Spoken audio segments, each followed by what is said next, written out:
میں تو حیرت میں ڈوب جاتا ہوں جب خواتین ہاتھوں میں پلے کارڈ اٹھائے میرا جسم میری مرضی کا نعرہ لیے میدان عمل میں کود پڑتی ہیں، اور پھر اس سے بڑے دکھ کی بات یہ ہے کہ ہمارا میڈیا ان کے پیچھے کسی نہ کسی انداز سے کھڑا ہو جاتا ہے اور ایک ماحول پیدا کیا جاتا ہے کہ اس کی زیادہ سے زیادہ تشہیر ہو۔ میرا معاشرہ، میرا دین، میری مشرقی روایات، میرا کلچر، میرا تمدن، میری تہذیب اس کی حمایت نہیں کرتا۔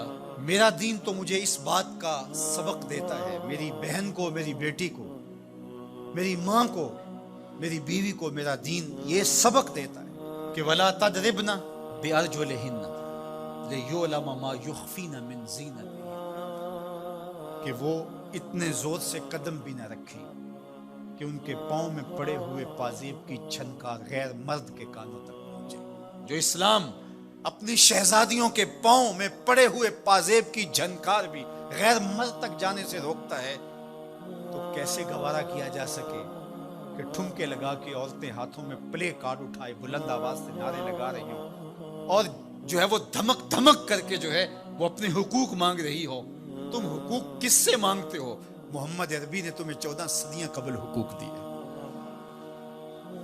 اور اگر تم اسلام کو نہیں مانتی اور اسلام کے ضابطوں سے انحراف کرتی ہو تو تمہیں میں ایک نقشہ ماضی کا دکھانا چاہتا ہوں کہ تمہارے وجود کو بھی گوارا نہیں کیا جاتا۔ اٹھا کر کے سسکتی بچی کو زندہ درگور کر دیا جاتا۔ بھائی اس لیے کاٹ دیتا تھا کہ کل کوئی میرا بہنوئی نہ کہلائے۔ عکاس کے میلے میں بیٹوں کے ہاتھوں مائیں فروخت نہیں ہوئی؟ تذلیل کا اور کیا روپ تھا جو عورت نے نہیں دیکھا تھا؟ یہ تو اسلام کا فیض ہے کہ اسلام نے ماں کا روپ دیا، اسلام نے عورت کو بہن کا روپ دیا، عزتوں کی مسند پہ بٹھایا، بیٹیاں زندہ درگور ہو رہی تھی، میرے حضور نے کہا میری فاطمہ میرے جگر کا ٹکڑا ہے۔ اس کو بتایا کہ تو تکریم کی جگہ پہ ہے، تو عزت کے مقام پہ ہے، اور حضور علیہ السلام سے سیدہ ملنے آتی، حضور اٹھ کے استقبال کرتے۔ عورت کہتی ہے مجھے حق نہیں دیا گیا جتنے حق تجھے دیے گئے۔ مرد کو وراثت میں ایک حق دیا گیا، عورت کو 2 حق دیے گئے۔ وہ باپ کی وراثت میں بھی حق لیتی ہے، شوہر کی وراثت میں بھی حق لیتی ہے، اس کو 2 حق دیے گئے۔ تو یہ تو عزت اسلام کی دی ہوئی ہے، یہ تو وقار اسلام کا دیا ہوا ہے۔ اسلام نے تجھے تکریم کی مسند پہ بٹھایا، اسلام تمہیں عزت کے مقام پہ بٹھایا، تو آوارہ ہو گئی؟ تو ہاتھ میں پلے کارڈ اٹھائے بازاروں میں گھومنے لگی، آوارگی کو اپنا حق سمجھنے لگی؟ یہ تو نقص تھا، یہ تو جاہلیت کے زمانے کی عورتوں کا مزاج تھا۔ تجھے تو یہ کہا گیا فَلَا تَخْضَعْنَ بِالْقَوْلِ فَيَطْمَعَ الَّذِي فِي قَلْبِهِ مَرَضٌ، کہا کہ جب دروازے پہ دستک ہو یا تو فون اٹھا لے، مجبوری ہو کسی غیر مرد سے تجھے بات کرنا، تو تجھے میرا دین کہتا ہے اپنی آواز میں لوچ نہ پیدا ہونے دینا، آواز کو تھوڑا سا کرخت کر دینا، دل کا کوئی روگی تیری آواز کی نرمی سے کوئی اور معنی نہ نکال لے۔ تو اتنی پاک اور پردے دار ہے کہ تیرے بارے میں خیال بھی پاک رہنے چاہیے۔ تجھے دیکھ کے مرد کو ادب سے نظریں جھکانے کا حکم دیا گیا ہے۔ نگاہیں نیچی کر لو، محمد کی شہزادی آ رہی ہے۔ نگاہیں نیچی کر لو، فاطمہ کی بیٹی آ رہی ہے۔ نگاہیں نیچی کر لو، عائشہ کی بیٹی آ رہی ہے۔ تو عزت کے مقام پہ بٹھائی گئی، تو کس نے تجھے آوارہ کر دیا؟ کس نے تجھے بدچلن کر دیا؟ چند ٹگوں پہ، چند ملکوں کے سرمائے پہ، اور چند آوارہ عورتوں کے کہنے پہ جو مغرب کی وظیفہ خور ہیں اور جو نہ نظریہ پاکستان کو مانتی ہیں اور نہ ہی نظریہ اسلام کو مانتی ہیں، ان کے کہنے پہ تو ان کے ساتھ جا کے کھڑی ہو گئی؟ پلٹا واپس، تیری راہیں تیرا دین دیکھ رہا ہے۔ یہ 4 دن کی زندگی ہے، یہ بکھر کے ٹوٹ جانے والی سانسیں ہیں۔ آجا، تیرا دین انتظار کر رہا ہے، تیری نسلیں تیرا انتظار کر رہی ہیں۔ بطول باش و پنہا شو ازیں اثر کہ در آغوش شبیر بگیری۔ اقبال نے کہا بہن بطول بن جا اور زمانے کی نگاہوں سے پوشیدہ ہو جا، پھر تیری آغوش میں بھی حسین کے جانشین پیدا ہوں گے۔ تو مغرب کی ٹینو نہیں ہے، تو محمد کی بیٹی ہے، اور تیرا پردہ تیرے لیے بوجھ نہیں ہے، تیرے پردے کی ایک سلوٹ تیری آبرو کا پیرا ہے۔ تیرا برقع تیری عظمتوں کا نشان ہے۔ جب تو برقعے میں سمٹ کر، جب تو شرعی پردے کے ساتھ ڈھیلا لباس پہن کے گھر سے کسی کام سے مجبوراً نکلتی ہے تو فرشتے بھی ادب سے سر جھکا لیتے۔ حضرت عبداللہ ابن عباس غالباً بیٹھے تھے تو آپ کے پاس کوئی تابعی بیٹھے تھے، تو اچانک آپ نے فرمایا تمہیں جنتی عورت نہ دکھاؤں؟ انہوں نے کہا جی دکھائیے۔ تو کہا وہ جو سیاہ رنگت کی خاتون گزر رہی ہے یہ جنتی ہے۔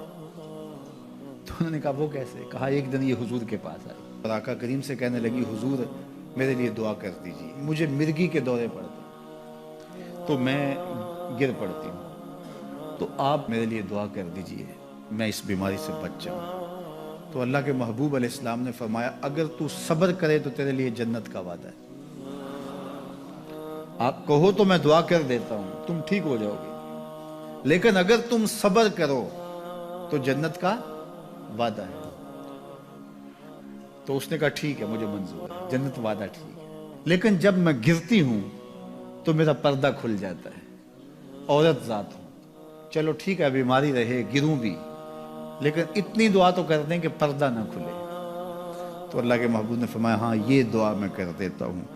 کہا کہ مرگی کے دورے سے اب بھی پڑھتے ہیں، اب بھی گر جاتی ہے، لیکن اللہ اس کے پردے کی حفاظت کرتا ہے۔ اللہ اکبر۔ تو پردہ کتنی اہم چیز ہے، اور ہمارا دین ہمیں اس کی تلقین کرتا ہے کہ تمہارا حیا نہیں لٹنا چاہیے، تمہارے پردے کی حفاظت رہنی چاہیے۔ حیا دین ہے، اور حیا کے ساتھ اسلام کا تعلق کتنا گہرا ہے کہ یہ دونوں جڑی ہوئی چیزیں ہیں، ایک رخصت شے ہوتی ہے تو دوسری بھی رخصت ہوتی ہے۔ مجھے بھی آپ کو بھی عملی کوشش بھی کرنی چاہیے کہ یہ جو ذرائع ہیں حیا باختگی کے، ان سے اپنے آپ کو اور اپنی نسل کو بھی بچایا جائے، اپنی معاشرت کو بھی بچایا جائے۔ اور دوسری بات کہ ایمان کی تکمیل تو حیا سے ہی ہے، یہ باڑ ہے ایمان کے لیے، اگر یہ باڑ اتر گئی تو ایمان پر حملہ ہو جائے۔ تو ہم مغرب کی نکالی میں اس کو ترقی نہ سمجھیں، اگر حیا باختگی لباس مختصر بلکہ اتار دیا جانا یہ ترقی اور کامیابی ہوتی تو پھر تو کعبہ اللہ کا ننگے طواف لوگ کیا کرتے تھے، وہ ترقی یافتہ ہوتے۔ تو برہنہ ہو جانا یہ حیوانیت کی طرف سفر ہے، یہ کامیابی نہیں ہے، یہ عروج نہیں ہے، یہ فیشن اور ترقی نہیں ہے، یہ تو اخلاقیات سے کنارہ کشی ہے، یہ تو حیا باختگی ہے۔ اسلام ایک روشن خیال دین ہے، اسلام ترقی یافتہ دین ہے، اسلام انسانی مزاج سے ہم آہنگ دین ہے، انسانی ضروریات کے تقاضوں کو پورا کرنے والا دین ہے۔ انسانیت سے، ہمارے مزاج سے، ہماری فطرت سے ہٹ کر کوئی دین نہیں ہے۔ تو نفس کی تسکین اور ہے، روح کی تسکین اور ہے۔ تو جوانی کے دور کے اندر نوجوان کی زندگی کی کچھ ترجیحات ہوتی ہیں، لیکن بعد کے اندر وہ خود سمجھ رہا ہوتا ہے کہ میں یہ غلط ہوں۔ آج مغرب پریشان ہے کہ انہوں نے جوانی کے 4 ایام تو اپنی خواہشوں میں اسیر ہو کے گزار لیے، لیکن ان کے بڑھاپے کی تلخیوں کو آپ نہیں جانتے کیا ہے۔ تو مغرب کے سانچے میں ڈھلنے کی کوشش نہ کرو۔ وہ اقبال نے کہا تھا نئی تہذیب تکلف کے سوا کچھ بھی نہیں، چہرہ جو نہ روشن ہو کہ تو کیا حاجت گلگو نہ فروش۔ اندر کچھ ہو ہی نہ اور اوپر میک اپ کیا ہوا ہو تو وہ تو کبھی اترے گا، جب اترے گا تو نیچے سے کیا بلا نکلے گی۔ تو یہ مغرب کی تہذیب ایک میک اپ ہے، جب اترتا ہے تو نیچے سے بلائیں برآمد ہوتی ہیں، اور وہ بڑھاپے میں جا کے ان کی حالت دیکھو کہ وہ کتنی تلخ، عجیب اور پریشان کن زندگی گزار رہے ہیں۔ لیکن مومن کی زندگی میں بظاہر تلخیاں بھی ہوں لیکن اس کا چہرہ روشن ہی آپ کو دکھائی دے گا، اگر وہ اسلام کے دیے ہوئے اصولوں کے مطابق چلتا ہے۔ تو مشرق کو کبھی بھی مغرب کی نکالی نہیں کرنی چاہیے۔ مغرب تو اس مصیبت سے جان چھڑانا چاہتا ہے، لیکن ان کی معاشرت اس طرز کی بن گئی ہے کہ جان چھوٹنے نہیں پا رہی، اور جہاں سے وہ نکلنا چاہتا ہے وہاں سے ہم داخل کیوں ہونا چاہتے ہیں۔ تو میری بیٹی، میری بہن، تو مغرب کی بیٹی نہیں ہے، تو مشرق کی شہزادی ہے۔ تیرا برقع، تیری چادر، تیرا حجاب تیری آبرو کا پہرا ہے، جب تو سمٹتی ہے تو معاشرہ پھیلتا ہے۔ تیرا حیا ہی تیری زندگی کا تیور ہے، اور یہی تیرا نور ہے۔ ایک صحابی حضور کی خدمت میں حاضر ہوا اور عرض کرنے لگا جاہلیت کے زمانے کی 2 باتیں ہیں، ایک بات یاد آتی ہے تو آنسو نہیں تھمتے، اور ایک بات یاد آتی ہے تو ہنسی نہیں رکتی۔ کہا وہ کون سی 2 باتیں ہیں؟ کہا وہ بات، جو بات یاد آئے تو میری ہنسی نہیں تھمتی وہ یہ ہے کہ میں ایک لمبے سفر پہ جانا تھا، تو یہ سفری معبود اور بت بھی ساتھ رکھتے تھے، تو میں نے سامان میں بت باندھ لیا تو وزن بھاری ہو گیا، تو میں نے سوچا کہ پہلے ہی میرے پاس سامان زیادہ ہے تو میں اپنے خدا کا بوجھ بھی ساتھ اٹھاؤں، تو میں نے کہا کوئی ہلکا پھلکا معبود ہونا چاہیے، تو میں نے آٹا گوندھ کر کے اس میں شہد ملایا یا ستو گوندھ کر کے اس میں شہد ملایا، تو میں نے ایک ہلکا سا بت بنایا، پھر اس کو دھوپ میں رکھ کے خشک بھی کر لیا اور اپنے سامان میں رکھ لیا، اور راستے میں پوجا پاٹ بھی چلتی رہی۔ جب میں منزل پہ پہنچا اور واپس پلٹا تو جو میرا اندازہ سفر تھا اس کے مطابق توشہ لیا تھا، سفر کوئی 2-4 دن اوپر ہو گیا اور میرا توشہ سفر ختم ہو گیا، تو 1-8 دن تو میں نے بھوک کاٹی، لیکن جب بھوک کی شدت ہوئی اور میرے پاس کھانے کے لیے کچھ نہیں تھا تو مجبور ہو کر میں نے تھیلے میں ہاتھ ڈالا اور اپنے معبود کو ہی نکالا اور پتھر پہ رکھ کے توڑا، اور پھر اس کے اندر پانی ڈال کر اس کو گوندا، پھر اس کی روٹی پکائی، پھر کھاتے ہوئے کہا میرے خدا اب کام نہیں آئے گا تو کب آئے گا، اب تو بھوک سے میری جان بھی نکل رہی ہے، آج اس بت کی بے بسی مجھے یاد آتی ہے تو میری ہنسی نہیں تھمتی، کتنا بے بس معبود تھا جو اپنے پجاری سے اپنا وجود بھی نہیں بچا سکتا تھا، وہ یہ بھی گزارش نہیں کر سکتا تھا کہ میری پوجا پاٹ کرنے والے آج میرے بدن کو توڑ رہا ہے اور دانتوں تلے چبا رہا ہے اور پھر اپنے میدے میں ڈالے گا، پھر گندگی کے ڈھیر پہ پھینک آئے گا، جو اپنی دکھ بھری داستان بھی بیان نہیں کر سکتا، وہ میرا معبود تھا، آج اس بت کی بے بسی مجھے یاد آتی ہے تو میری ہنسی نہیں تھمتی، اور جو چیز مجھے تڑپا دیتی ہے وہ یہ ہے کہ میں اپنی بیوی کو حاملہ چھوڑ کے گیا ایک سفر پہ، اور وہ میرا سفر بہت لمبا تھا، کئی سالوں کے بعد واپس پلٹا تو میرے گھر کے آنگن میں بیٹی کھیل رہی تھی، اور میری بیوی نے اس ڈر سے کہ یہ بیٹی کو زندہ درگور کر دے گا بیٹی کی توتلی زبان پر میرے لیے محبت کے خوبصورت جملے رکھ دیے۔ عربوں سے گفتگو آپ کریں تو ان کے لہجے میں اتنی مٹھاس ہوتی ہے کہ ان کے جملے دل کو چیر دیتے ہیں، اللہ نے نطق کا جو نور اہل عرب کو دیا ہے وہ دنیا کی کسی زبان کو نہیں دیا۔ اقبال نے کہا نا شکوہ ترکمانی ذہن ہندی نطق عربی، کہ عربوں جیسی زبان کسی کے پاس نہیں ہے، ترکوں جیسا وجود کسی کے پاس نہیں ہے، اور ہندیوں جیسی ذہانت کسی کے پاس نہیں ہے، تو وہ بات اور ان کا میٹھا لہجہ اور خوبصورت انداز، اور اس نے بیٹی کی زبان کے اوپر خوبصورت باتیں، باپ کے لیے محبت کے جذبات رکھ دیے۔ تو وہ کہتے ہیں میں جب لمبا سفر کاٹ کے آیا اور اپنے گھر داخل ہوا تو میں بیٹی کو دیکھ کے جھل بھن کے کباب ہو گیا، لیکن ماں نے اس بیٹی کو میرے لیے بہت زیادہ تیار کیا تھا، اس کے دل میں محبت ڈالی تھی، اس کی زبان پر لہجے پہ اتنے میٹھے رس بھرے لفظ رکھے تھے، وہ دوڑ کے آ کے میری ٹانگوں سے لپٹ گئی اور یا ابا ہو کہہ کر کے مجھے پکارنے لگی، اور میں اندر سے کھول رہا تھا اور میرا خون جو ہے وہ جوش میں تھا کہ میرے گھر میں بیٹی، اور میں اپنی بیوی کو گھورنے لگا کہ ایک تو نے سانپ کو جنم دیا ہے اور دوسرا اس کو باتیں سکھائی ہیں، اور میں اس انتظار میں تھا کہ اس بیٹی کو میں کسی طرح ٹھکانے لگاؤں، اور خیر میں کچھ وقت آرام کیا اور بیٹی کو ساتھ لے کر کے باہر چلا گیا، اور وہاں میں نے ریت میں جو ہے وہ گڑھا کھودنا شروع کر دیا۔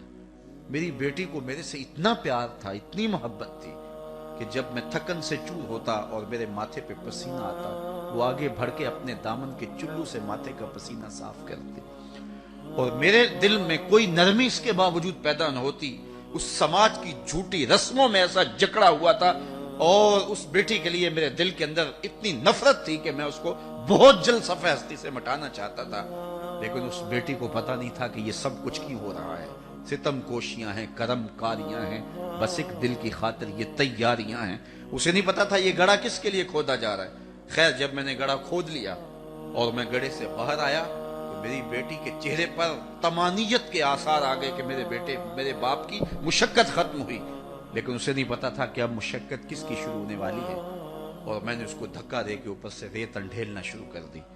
وہ ننھے ہاتھ جوڑ کے مجھے فریاد کرنے لگی اور کہنے لگی کہ ابا جان میں کچھ طلب نہیں کروں گی، اور میں ریت پھینکتا رہا، اور پھر ریت پھینک کر کے میں واپس آ گیا۔ آج اسلام لایا ہوں تو اس کی چیخیں مجھے سونے نہیں دیتی، اور جب یہ بات وہ کر رہا تھا وَأَيْنَ رَسُولِ اللَّهِ تَدْمَعَانِ، حضور کی آنکھوں میں آنسو تھے، تو صحابہ نے اس کو گھورا، کہا تو نے اتنا دردناک واقعہ سنایا ہے کہ حضور کو دکھی کر دیا ہے، لیکن آقا کریم نے اشارے سے ان کو روکا، کہا اس کو سنانے دو، تو صحابی کو کہا کہ پھر سناؤ، کہتا ہے حضور یہ بات جب مجھے یاد آتی ہے تو میرے آنسو نہیں تھمتے، بیٹیوں کو زندہ درگور کرنے والے اور بیٹیوں کو جو ہے وہ گڑھوں میں پھینکنے والے اور اس پر خوشیاں منانے والے اور معاشرے سے داد وصول کرنے والے اور یہ بیٹیوں کا ظلم، بیٹیوں کے اوپر ستم کی کہانیاں رقم ہوتی تھی. لیکن سنو میرے اور آپ کے آقا و مولا میلاد والے رسول نے کیا کہا.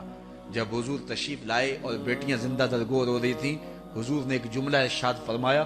ہم نے اس کو دوسرے پہلو سے سوچا ہے، کلمہ محبت تو ہے ہی ہے، لیکن اس ظالم سماج کے خلاف یہ اعلان جنگ تھا اور یہ حضور کا کلمہ جہاد تھا.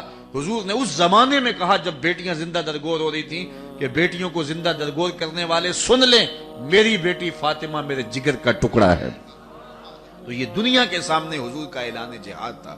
اور پھر آج بیٹیوں کے لیے آپ کے دل میں بھی محبت ہے اور میرے دل میں بھی محبت ہے. بیٹی جب گھر سے ہم رخصت کرتے ہیں تو باپ کی پلکیں بھی بوجھل ہوتی ہیں اور ماں کی سسکیاں بھی جو ہیں وہ نہیں تھمتی ہیں. یہ پیار کس نے رکھا ہے سینے کے اندر؟ یہ محبت کس نے رکھی ہے ماں باپ کے سینے کے اندر؟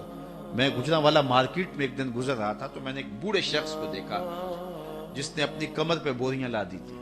تو میں نے رک کے اسے پوچھا کہ تم اس بڑھاپے میں کام چھوڑ کیوں نہیں دیتے؟ تو مجھے کبھی بھی اس کا لہجہ نہیں بھولا. اس کی آنکھوں میں نمی آ گئی اور ایسے اس نے انگلی کھڑی کی اور کہنے لگا حضرت ابھی ایک بیٹی رہتی ہے جس کی میں نے شادی کر دی. تو میں سوچنے لگا یہ باپ تو زندہ درگور کرتا تھا، آج یہ جھکی ہوئی کمر پہ بوریاں لاد رہا ہے. یہ بھائی تو قتل کرتا تھا، کل کوئی میرا بہنوئی نہ کہلائے. آج یہ فیکٹری میں اوور ٹائم لگا رہا ہے کہ میں نے بہن کے ہاتھ پیلے کرنے. باپ کے سینے میں یہ پیار کس نے ڈالا؟ بھائی کے سینے میں یہ محبت کس نے ڈالی؟ ایک ہی جواب ملے گا، میلاد والے رسول نے. اب کوئی اس بیٹی کو کہے کہ تو حضور کا میلاد نہ منایا کر، میرے پاس بڑی دلیلیں موجود ہیں، تو وہ کہے گی منہ دوسری جانب کر، مجھے تو عزت ہی حضور نے دی ہے، مجھے تو جینے کا حق ہی حضور نے دیا ہے، مجھے تو وقار ہی حضور نے دیا ہے. میری ساری عزت اور میرا سارا وقار اور میرا سارا تقدس آمنہ کے لال کا صدقہ ہے. میں تو جیوں گی تو حضور کے لیے، میں تو مروں گی تو حضور کے لیے. میں تو اپنی اولاد کو بھی درود و سلام کی لوریاں دوں گی، میں تو اپنی اولاد کو بھی حضور پہ درود پڑھنا سکھاؤں گی، اس لیے کہ مجھے زندگی کی ضمانت ہی مصطفیٰ جان رحمت نے دی.